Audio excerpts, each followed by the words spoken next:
Shakespeare is not suitable for children. He's not. He's just not.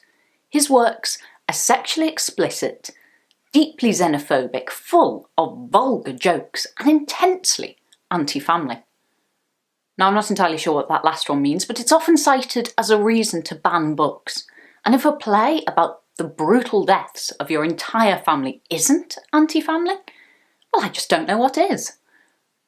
Feel free to argue in the comments about which play I'm thinking of there. Regicide and the overthrowing of the ruling powers is a frequent topic of Shakespearean plays.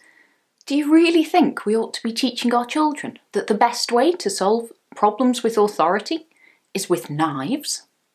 According to the American Library Association, some of the most common reasons why books are challenged is because they are sexually explicit, use offensive language, are simply unsuited to age group, or are too violent.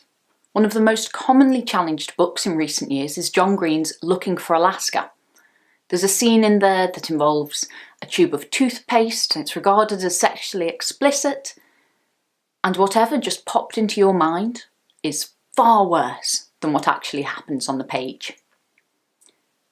Can I recommend that anyone who was offended by Looking for Alaska stay far, far away from Twelfth Night?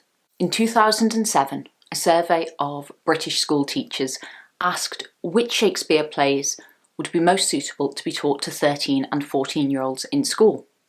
They chose Romeo and Juliet, Macbeth, and Midsummer Night's Dream. Can you imagine a story being written today about an older teenager breaking into someone's house, grooming their 13-year-old daughter, presenting it as okay to sexually exploit her because she was totally up for it, and then tying off all the loose ends with a double suicide?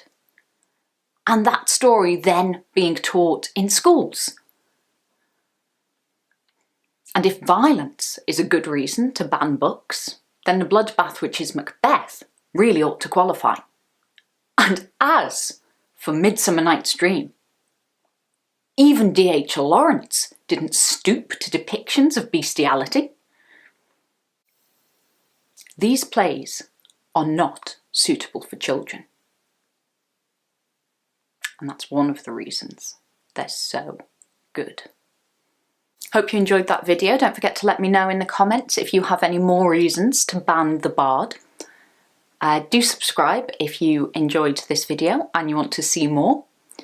Hopefully I will be back soon with some more analysis of Romeo and Juliet. And if there's any particular topics you'd like me to cover, do let me know.